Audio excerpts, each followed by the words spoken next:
Hello, everyone. I think I can start the introduction.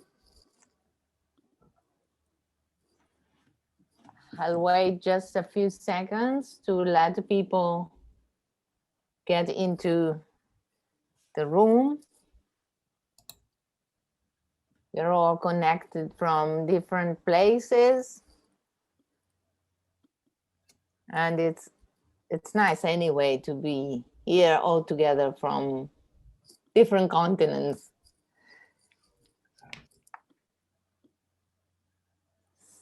So I think I can start introducing this session on designing technology to support self-regulated learning. Of course, this is a crucial, pivotal topic.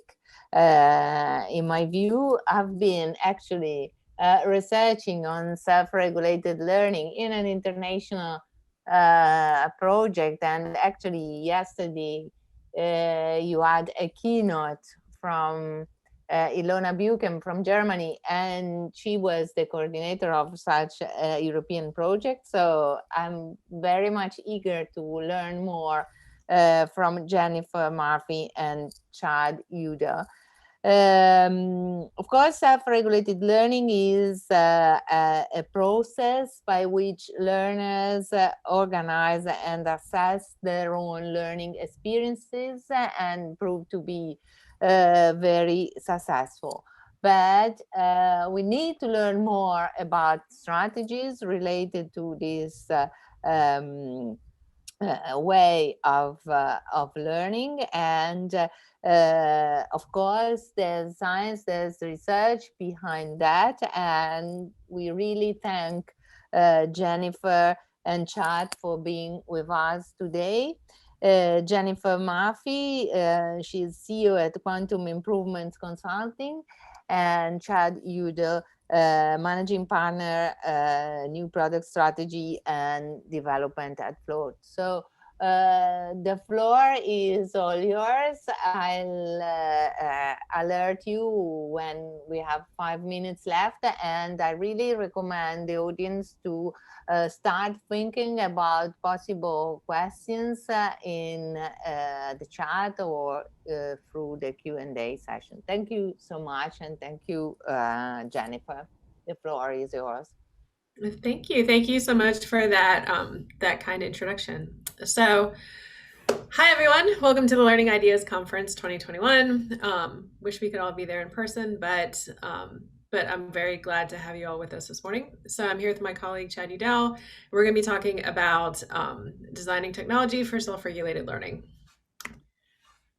If I can get the slides to work. Okay, a little bit about us. I'll introduce myself real quick. I'm the founder and CEO of a small business in Orlando, Florida. We do a lot of work in terms of everything that happens before you develop a training solution and everything that happens after that. So designing front-end analysis, doing design mock-up, stuff like that to figure out what needs to be trained, and then evaluating learning solutions to make sure that they actually do what they're supposed to. So I manage a team of learning scientists, human factors engineers, and like I said, in the Orlando area. And we do a lot of work in this area with Chad, who is our colleague. Chad, you want to introduce yourself? Yeah, thank you very much, Jen. Very happy to be here. Have not had the opportunity to speak with the Learning Ideas Conference before, but I'm glad to reach such a global audience. And good afternoon, everybody. I have had the fortunate opportunity to work with Jen and her company for a number of years. We've built a variety of learning technology platforms together, some of which are obviously self-regulated learning in nature, follow those types of models and design patterns. And so we do have some level of firsthand knowledge and expertise and experience in this area. And I'm very happy to be here today to share some of those experiences with the audience. Dr. Murphy here has a lot of great insights and has served as a tremendous guide to us as we've been designing and developing our platforms out at Float. My team is primarily focused around technology design as well as development. So we build a lot of content management systems and learning management and learning experience platforms and mobile apps that go along with those. And the experts at QIC help us shape how those applications function for the end learner as well as the organizations that implement them. So back to you, Jen. Thanks.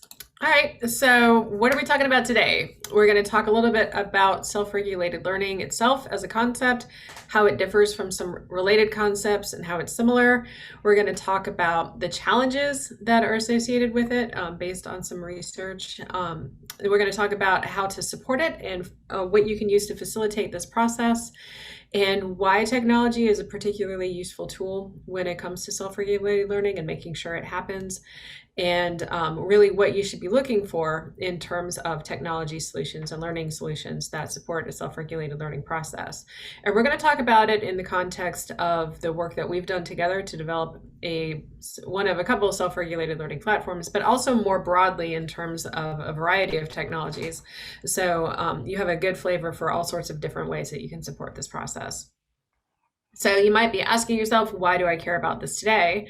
Well, if we've learned anything from 2020, it's how to work remotely, or a lot of us have anyway. And so when we're all on our own, working out of our house or wherever we happen to be, like, you're self-regulating a lot. You're getting yourself up in the morning and going to work at your desk in your house. And pretty much every aspect of your life that you depended on an external schedule for, you're actually self-regulating these days. And so that goes for your learning process as well. So because we are so distributed and so responsible for our own processes across the board, this is a very timely topic, and that's why we're talking about it today. Okay, so you're here at a learning conference, and that insinuates that you care about learning. It's probably part of your job.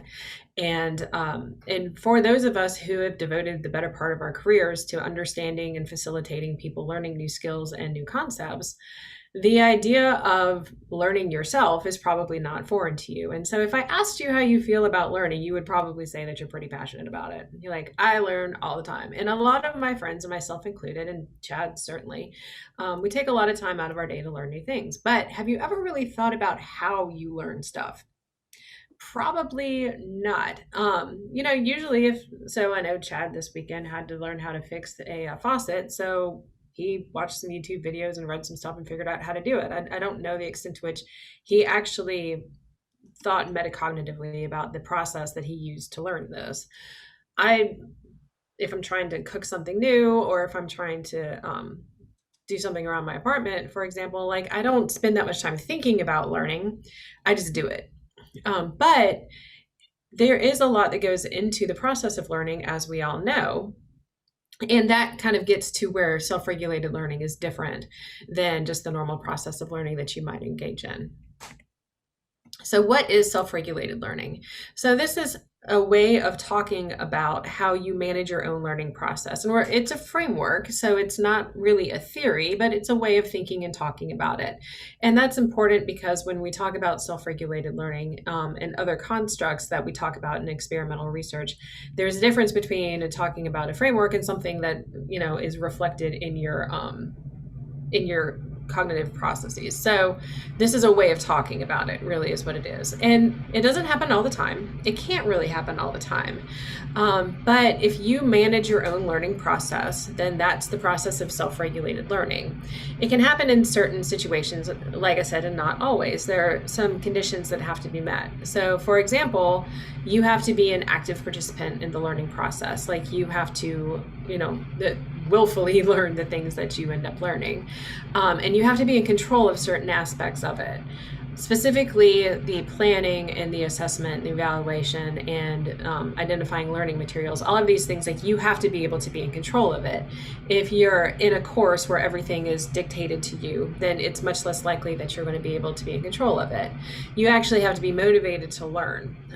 I can put you in a class, and if you don't care, then you're not going to learn anything. Similarly, I can give you all sorts of life experiences, but if you don't care, you're not going to learn. So you have to actually want to learn. You have to be able to think metacognitively about your learning process. And this is important when we talk about adult learning versus like K through 12 education, for example, because there are some people who are not capable of thinking about the way that they learn yet because their brains might not be developed enough yet. So if you ask your 3-year-old, how did you learn where you live? They might not be able to tell you because they don't have the vocabulary for that, and they're not developed enough to be able to reflect on their own learning process. So that's a condition that has to be met. And you also have to have a standard for evaluation. I have to know what good looks like. And I specifically have to know what it means to have mastered the skill that I'm trying to develop. And really, what would that look like when I'm done? So those are the conditions that you need for self-regulated learning. So you'll hear a lot of people talk about self-directed learning and self-regulated learning, and in the work that Chad and I have done together, these two terms get conflated a lot. So I would like to take a moment to differentiate between self-directed and self-regulated learning. Self-directed learning is probably something more along the lines of what you do on a day-to-day basis. So if you want to figure something out, you identify what it is that you have to learn, you figure out how you're going to learn it, find the content, and then manage your process from there. So you are actually in charge of figuring out what it is that you want to learn. In a lot of cases, when we're talking about self-regulated learning, this is more relevant to what we do in a corporate setting, because the things that you have to learn aren't really up to you in a lot of cases, but how you learn it is up to you. So that's why these two are different and important. And when we're talking about learning technology, this really gets to the difference between what a learning management system does, which is potentially support a self-regulated learning process, and an LXP, which would support more of a self-directed learning process. And the difference between the two is who's in charge of figuring out what content it is that we're looking for, right? So in a learning experience provider, the student or the learner has a little bit more control over what it is that they're looking for and where the content comes from. But in a traditional LMS, you still have somebody telling you what it is that you need to learn. And so that's why these distinctions are important. It's more than just a little bit of semantics. But I want to talk about it in context of experiences that I've had and Chad's had. So I'll talk a little bit about my experience as a self-regulated learning person. And this is something I feel like a lot of people can relate to. So because I'm a huge nerd, I was in school for basically ever. And in this situation here, this example, I'm taking a class as part of my degree to get my PhD. So I know what I have to learn. I'm not really in charge of the syllabus. I'm not really in charge of the curriculum. I'm not in charge of the concepts I have to master before the end of the class. However, I am responsible for how I ingest, process, and deal with this information. So that part is a self-regulated part, right? So what I do in this case, because I'm highly motivated to get an A, which is important, like being motivated is a precursor for this, I will figure out what it is that I have to learn. I'll figure out how I'm going to do it. I'm going to give myself a schedule. I'm going to make myself available to participate in the activities that I've identified for myself. In this case, I'm doing homework. I'm in a study group. I'm studying for exams. I'm doing all of the things that I've set out at the beginning of the semester to make sure that I, have the greatest chance of success in this class. After every test that I take, I talk to my professor and figure out what I've done wrong, what I can do better, and I evaluate how I'm doing as I'm going through the class. So this is an example of self-regulated learning. So you'll see I'm not really in charge of the content all the time.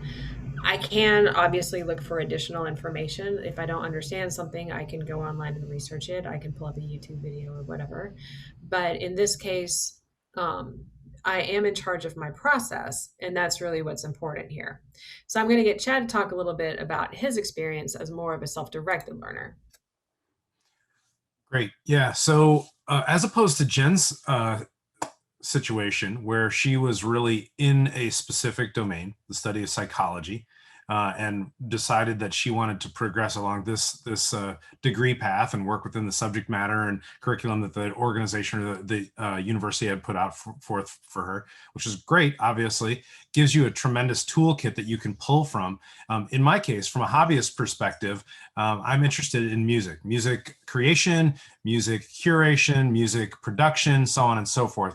And as part of my journey within that, I chose that I wanted to learn how to use a variety of different electronic music instruments and synthesizers and production techniques and so on and so forth.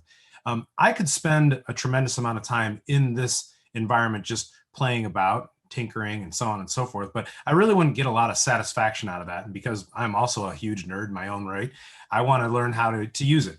I'm the type of person that reads the manual, for example. I'm the type of person that watches the YouTube video and tries to mimic or model the types of things that I'm doing based off of professionals or experts in this particular space that I'm seeing. And I'm also the type of person that is not afraid to put my material out there, have people give me feedback, and then listen to that feedback to modify what I'm doing in the hopes of getting better, right? And so it's more than just tinkering. It's a pursuit of gaining some level of expertise with ultimately having a goal of releasing, hopefully listenable music here, maybe even by the end of the year. So I put some bounds on it myself that is probably a little bit more direct and specific than many people that are just kind of foundering about. And in your answer to your question, Jen, when I was looking this weekend to figure out how to fix the faucet that was leaking in my home, I don't think I learned a whole lot other than maybe I could do it better without looking at a YouTube video next time.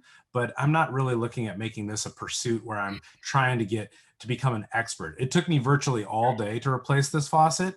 Maybe next time I would cut the time in half, and I would need less trips to the hardware store to buy the supplies that I didn't buy on the first time. So I have probably learned a couple things, but this isn't something that I'm going to try and like make a career change or do something different based off of it. Whereas in the case of this music, while I'm not certainly going to probably quit my day job anytime soon, I am looking to get better at it. So you're saying you basically are not going to ever be able to fix any of my faucets if they leak? Probably not. Call a professional. It's just, what are you good for? Okay, well, thank you for that example. But I think at this point, you can see the difference between these two constructs. They're very closely related, but they are slightly different. So let's talk about the research behind self-regulated learning. So when we talk about that broadly as a framework, within that construct, there are several models that are discussed in the literature. There's about 6 main ones. And I like to include references in my presentation. So if you look at the slide here, there's a link to a review paper which summarizes a lot of the research in this area. And if you're just looking at getting started at reading some of this stuff, that's a good place to start. So like I said, there are a few good models of self-regulated learning out there. They all can be boiled down to 3 phases, really. So there are 3 primary types of tasks that people engage in this process.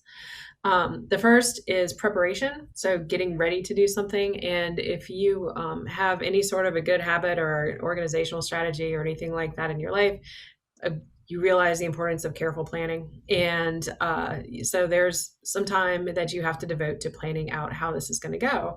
This involves what we call a task analysis. So figuring out what are the steps you have to take to master the skill that you're trying to do, planning out how you're going to accomplish those things, and setting some goals for yourself.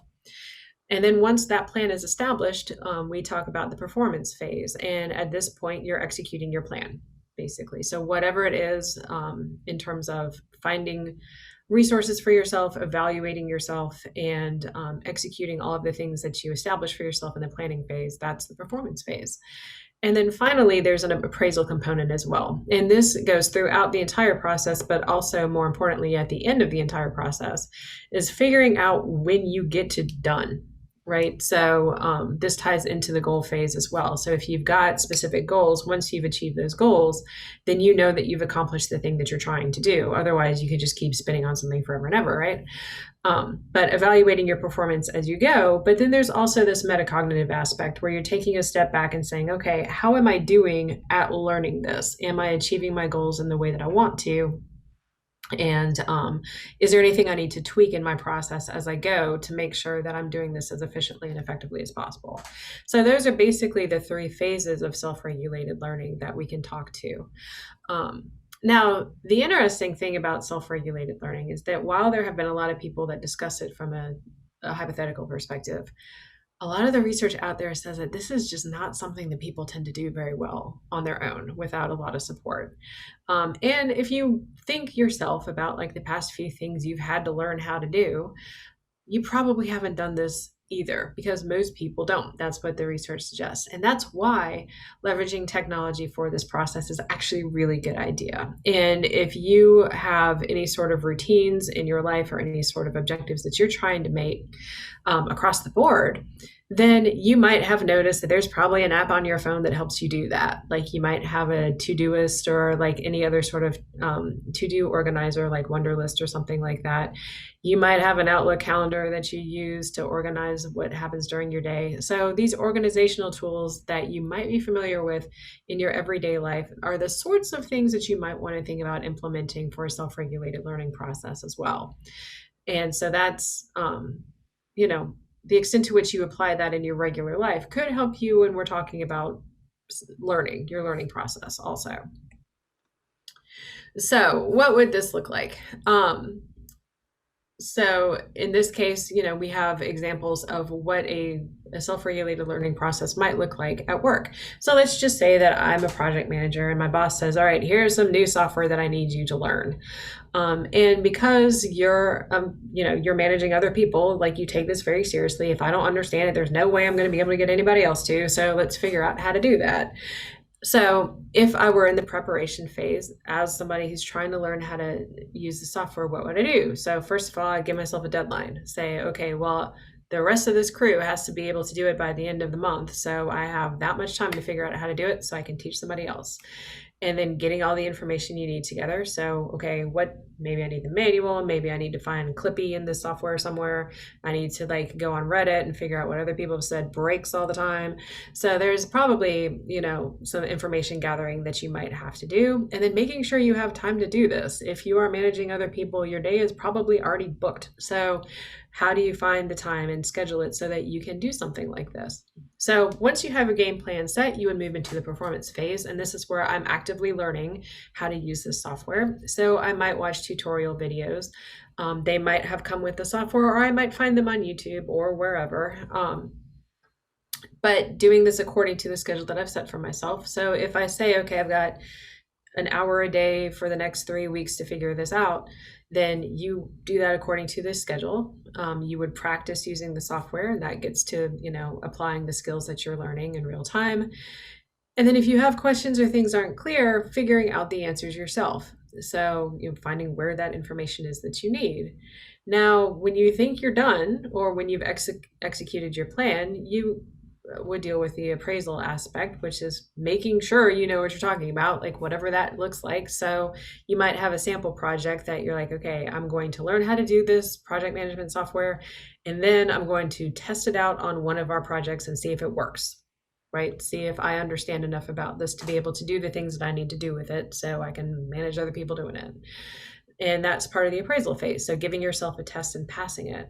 And then taking a step back and saying, okay, in that process, what could I have done better? Did I actually learn all the things I'm supposed to? If not, what do I need to do next time to make sure that I'm in a better position to do this? Because it's not the last time this is going to happen. So that's a good example of what a self-regulated learning process would look like in a work setting if you were trying to learn something. Okay, so why is this hard? So people, like I said, there's a lot of research that suggests that people don't do this very well. And some of the reasons why are, one, a lot of people don't understand how learning works. To be able to reflect on your learning process, you kind of have to know how you learn in the first place. So something that instructional designers and other people like us might take for granted because it's our job, but most people are not instructional designers, and so you probably don't know how that goes. You might not know what sorts of techniques would support a learning process. You probably don't know how to evaluate your own performance. And in fact, humans are broadly terrible at evaluating everything. In fact, if you asked me how far it is from here to the parking lot, I would screw that up because people are even bad at distance estimation. We're broadly bad at evaluating all sorts of stuff. So why would we be good at evaluating our own learning performance? And then thinking about your own learning process, how do you know if you're doing that right? And the bottom line really is that most people are not instructional designers. And this is really the instructional design process applied to yourself. And if you're not one of those people, then this is going to be a really hard thing for you to do. And you're probably not going to do it very well. So even if you do all this stuff, you might not be doing it right. Like, have you learned the lesson that you were supposed to learn from this experience? You might have learned a valuable lesson, but is it the right lesson? And that's really the question that we don't have the answer to.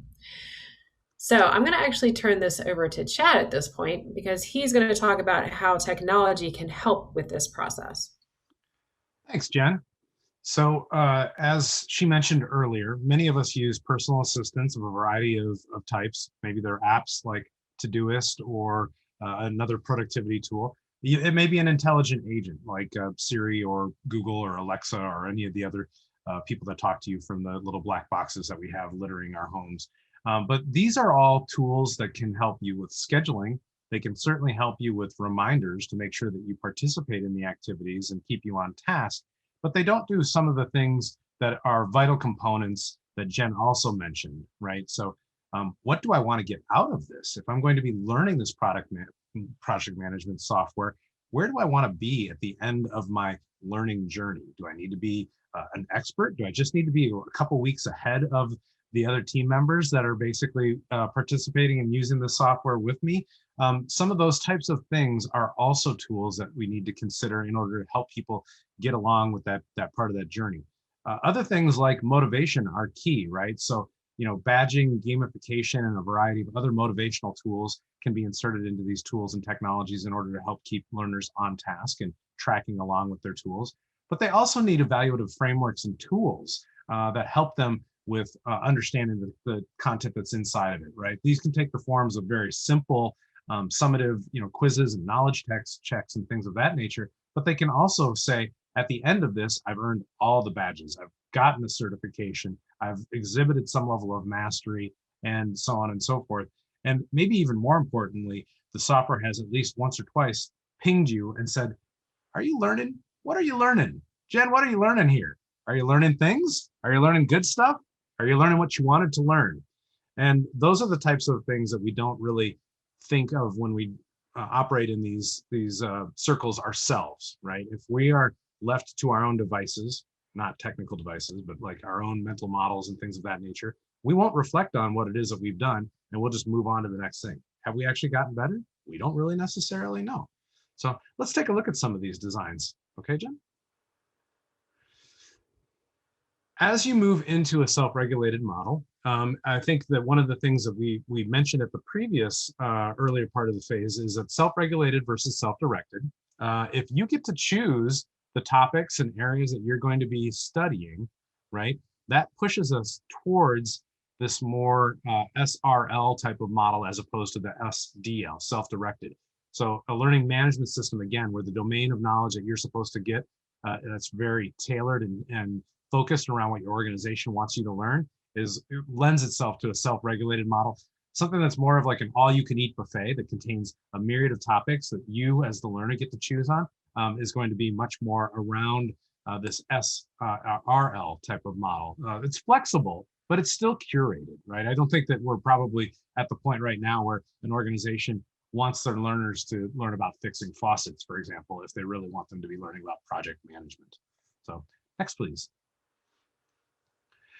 There also has to be some way for people to understand where they are going inside of the process, right? When have they achieved some level of completion? How are they tracking against their progress? How do I compare against either expectations for people that are going through this type of journey alongside with me, maybe as a cohort?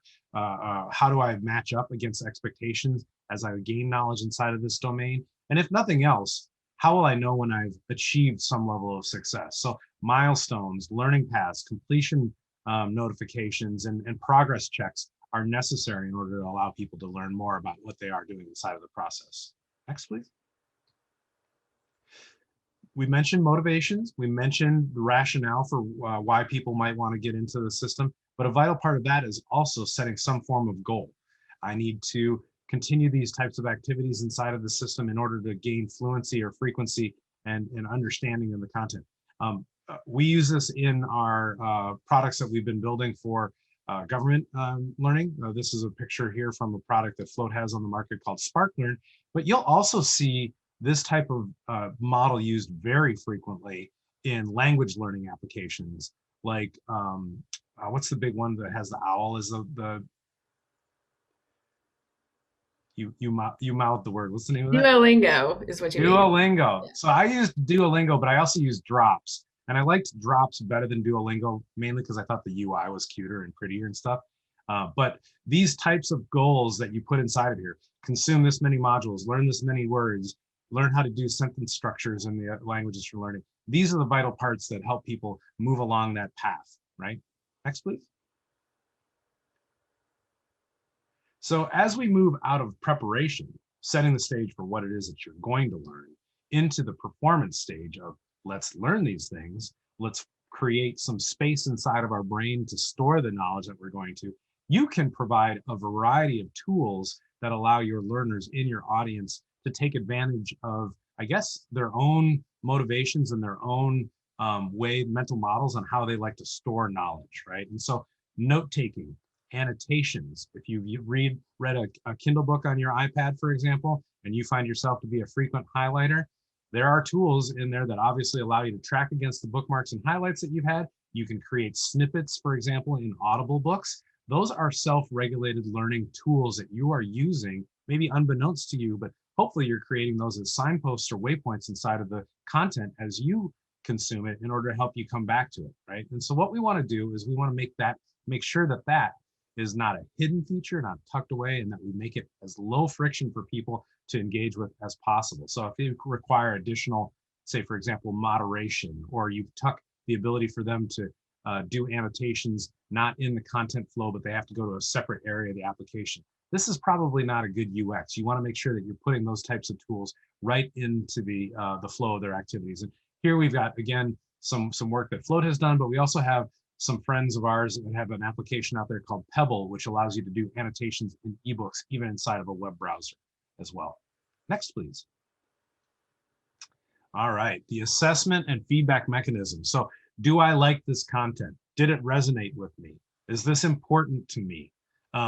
These are vital for not just you to track against, but they also are vital tools for the content administrators and the people that are on the other side of the table, making sure that they are providing content that resonates and works for their learners. So we use this all the time in applications that we've built, right? And this is very similar to, in some ways, to a Likert scale, right? It's just level one type of about, did I like this content?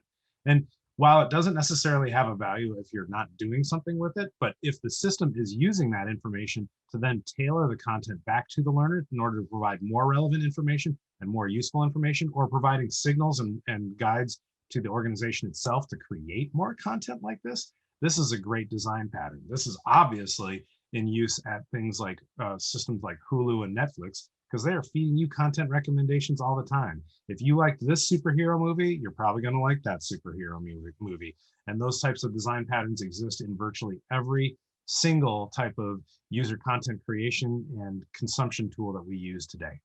Next.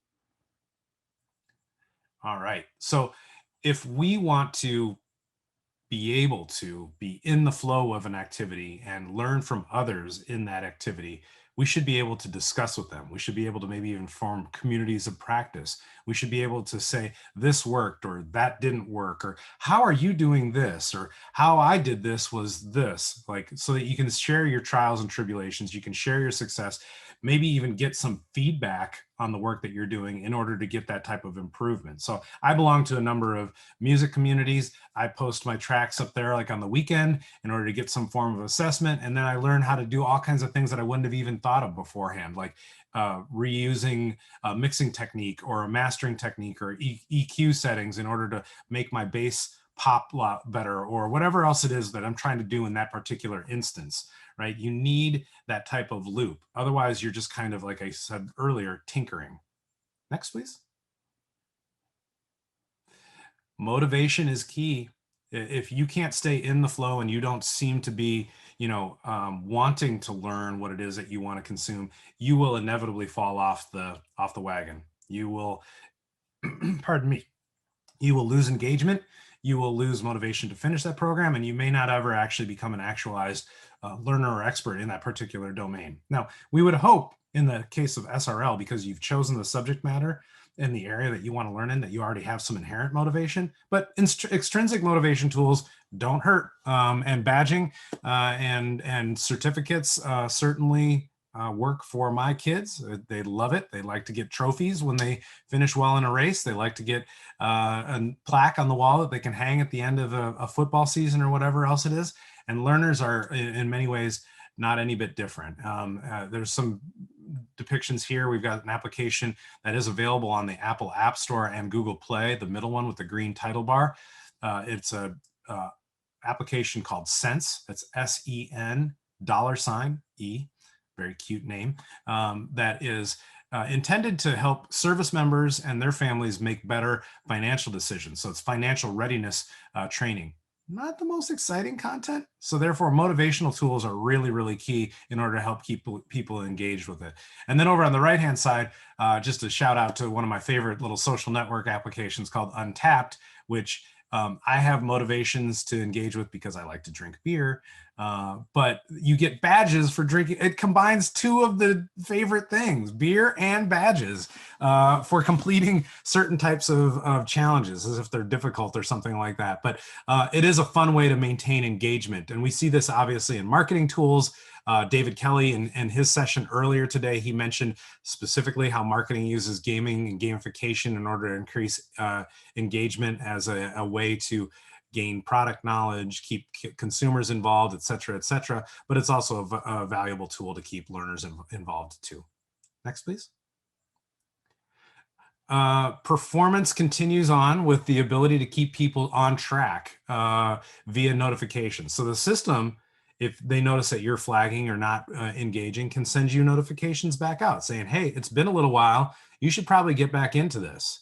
It can also provide you information while you're in the flow of your activity. Maybe it's disruptive. I don't know. It could be, depending on when the push notification comes out. But if you just consumed content yesterday about a particular subject matter, the application may be able to look at your usage pattern and say, hey, what did you think about this? Right? So it's pulling you back in, but it's also even asking you to consider what it was that you learned. Next, please. As we move out of performance into appraisal, this is probably one of the areas I think, Jen, and you probably, I hope you agree, is that where SRL really starts to fall down, because we don't normally think about how well we're doing inside of the process. We certainly are probably more kind to us ourselves on, oh yeah, I totally know how to do this. Absolutely. I'm fine. I got this. I'm an expert, whatever it is. And then you get in front of the class or your employees and you're trying to show them how to use the project management software, and you realize you didn't know or prepare that particular area or question. So we want to make sure that people understand what it is that they're doing, and we want to make sure that they have an ability to see how far along the path they are and how well they've done with the content that's inside of it. Next, please.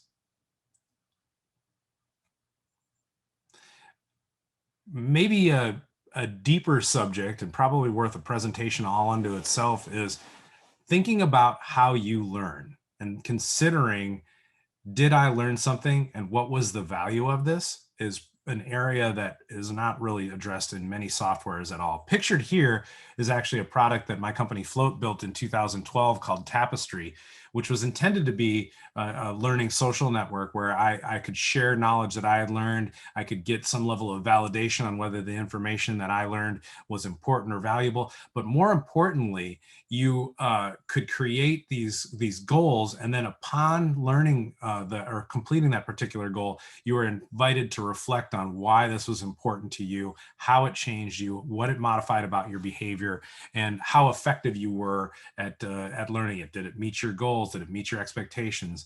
So on and so forth. And this is just a really, I think, a area ripe for exploration, especially as we build more robust systems powered by AI and powered by engagement by the users inside of the systems. Next, please. And we do have plenty of time for some QA and discussion. And we have some questions. Awesome. So I think I probably am done sharing my screen.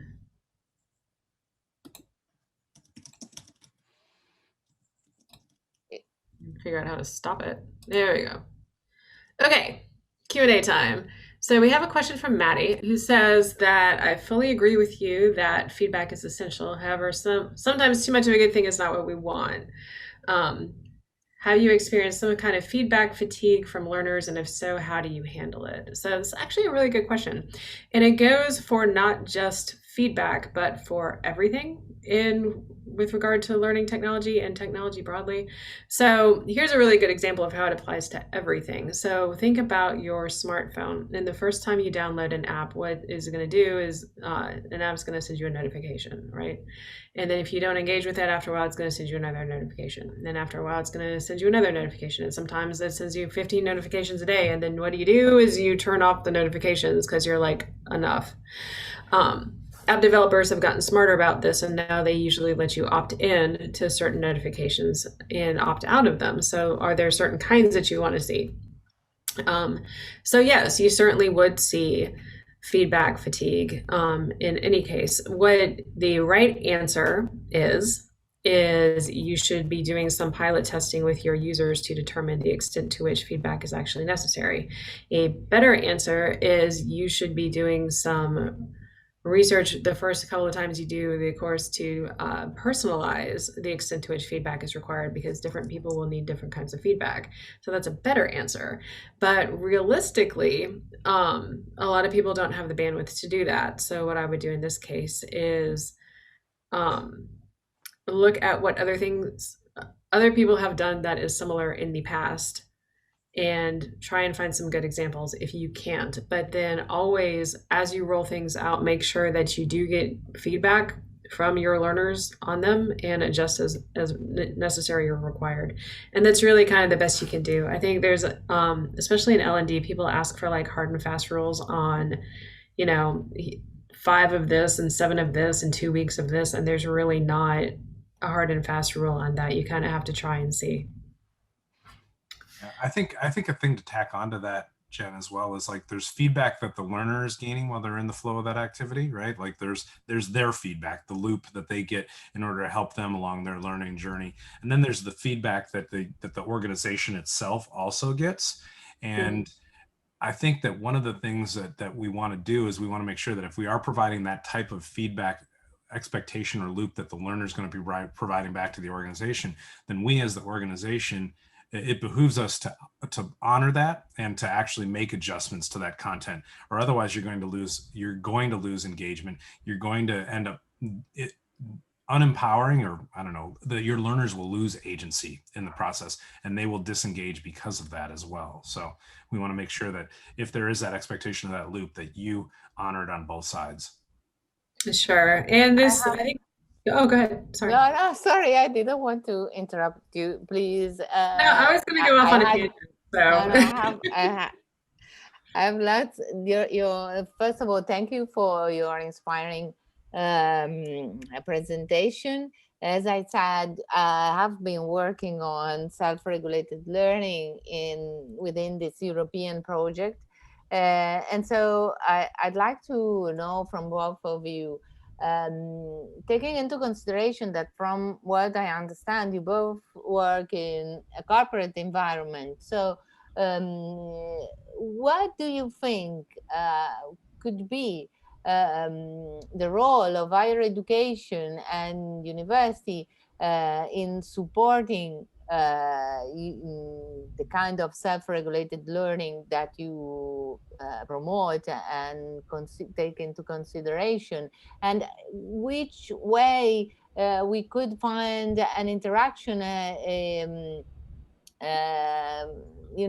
fruitful cooperation between higher education and the corporate area. So of course, taking it as far as self-regulated learning is concerned. Yeah, so it's interesting that you asked that question, because a lot of the experimental research that's been done in self-regulated learning has been done with K through 12. And the reason why that's the case is because there's broadly like more funding for people to do research for kids and how they learn too. And there's a survey that was done, and I forget the authors, and I'm killing myself for doing it, but I forget the authors, but it just came out where they asked a bunch of kids, how do you learn? And how do you know how you learn? And where did you learn how to learn? And over half of them had no idea where they learned how to learn. They just like learn, and the strategies that they use to learn, they don't know where they learned them from. They just like learn whatever was presented to them. And I think that really sets the foundation for this. Like I said, people are not inherently good at metacognitive processing broadly. People are not inherently good at thinking about how you learn. This is something you have to do. If you've used an organizational tool or any sort of like project management, anything in your life, this is something you have to learn to do. People are not inherently good at this. So this is a process that you need to be familiar with. I feel like the earlier we can get kids thinking about learning as a process and really doing and managing their own behavior as a process. And there are, at least in the United States, 8,000 things that I wish I had learned how to manage about myself better as a kid. But you just don't, like Chad and I have done a lot of work in the financial literacy area, and that's something that needs to be managed. Like your budget needs to be managed, and that's something that a lot of kids don't learn. So I think if we can teach kids sooner that there are certain ways of learning that are more effective, there are certain ways of learning that are not more effective, and here's what you need to do, and here's what right looks like, I think that would be immensely helpful. And it's probably the most important thing we could do to help kids out. And that would set them on a path for not just their career, but everything in life so much better. I also think that there are some ways that we could enhance this or make this experience a little bit more available or accessible, the concept of SRL and even SDL, so that learners can learn how they learn and why they learn and why they want to learn. Is I feel like because I have 3 kids that are in K through 12 right now, that the way that the educational experience is set up, at least in the United States, is very much from this time period, you do this. From this time period, you do this. And in this grade group, you do this. And in this age group, you do this. In the 4th grade, you're going to learn all the state capitals or whatever else it doesn't encourage kind of a taste testing. It doesn't encourage a buffet approach to content. There is no ability to wiggle or move about. The concept of electives, for example, is only really comes about into grade 9 through 12 in most US school districts. And so until they're essentially 15 years old, the child has no choice in deciding what it is that they want to learn. Now, of course, there are fundamentals you need to know, right? Long division, multiplication, times tables, all those types of things, etc. But there's a whole host of opportunities in terms of STEM and augmentation content and things like that, where we don't provide any variance on what it is that people can learn. And if we do, they're always in these kind of loosey-goosey, floofy clubs with no sense of real appraisal or any sort of achievement outside of the fact that you maybe get a participation trophy at the end of it, right? So things like robotics clubs and things like art competitions and shows, those are the kind of the bread and butter from my perspective of being able to provide some framework for SRL for younger kids. But we don't really look at those as educational opportunities. They're always like extracurriculars, and they're the first things that get funding cut. So that's a real, I think, shortcoming that I see as a parent directly in the flow of that activity right now. Yeah, one other thing that I think we could really encourage, and I feel like needs to be encouraged kind of across the board, is how to research and how to find answers to your own questions. I remember I was at another conference a couple of years ago where they were talking about K through 12 and the problem of cheating, and how cheating on tests is like something that a lot of the public schools here in the US feel the need to address. And we were like, well, what do you mean by cheating? They're like, well, they're taking a test, but then, because they're all distributed, they're going on Google and finding the answers. Or if they don't know something, they're looking it up. And actually like irritated some people when I said this, but I was like, well, that's what I do when I don't know the answer to a question. Mm-hmm. And why are we forcing them to learn how to operate and to manage information in a way that's incongruous with the way that they would actually live their lives? Like, I don't have everything in the world up here. There are skills that I have to apply, and we can test those and make sure that I understand this process. But doing the research to figure out how to answer your own questions is part of adulting. And it's really something that we should encourage in kids. And part of that is working collaboratively too. A lot of things are set up to be competitive, and being competitive is something that you do have to do in life. And and there you need to understand how to be able to compete, but to be able to work collaboratively is not really something that we encourage a lot, particularly well either. But that's a great way to learn stuff.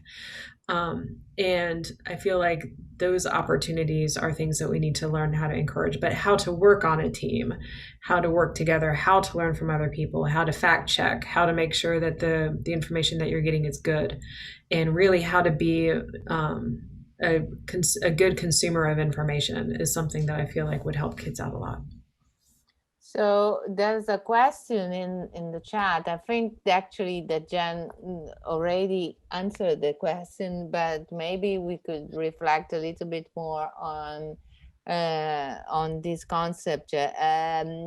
Jenny is asking, is SRL related to the age of the learner? Actually, from what you said, Jen, from a certain point of view, yes, but maybe not. What do you think? So not age and years necessarily, but more cognitive ability, and really the maturity of cognitive processing. And like I said before, it really speaks to kids and teaching kids how to be more metacognitively aware and think about their own learning process. And there's no reason to think that somebody couldn't learn how to do that earlier in their life. It's just that you're not born that way, and you're not born thinking about the way that you think. And it's something that you need to learn how to do. So you tend to see people later in life do this stuff better because not because they're older, but because they've had that experience and that education on how to do it. So I think that's really the difference there. If it were related to age, now sure, like I guess my grandparents would sit back and be like, oh yes, I remember back at that. So I guess like there's that stereotype too, but I don't imagine that like as I increasingly age, I'm going to get better at it. Yeah, in fact, in my view, and also according to the research we carried out, especially within this group that I was mentioning, the idea is to support reflection on self-regulated learning throughout any level of instruction. In particular, we were working on the higher education area. But anyway, as you said, the sooner the better. But the most important thing is to acquire that way of thinking, which is really, really important. I don't know if there are other questions. I think that I cannot see other questions in the chat. I have one more question for you, Jan and Chad. In your opinion,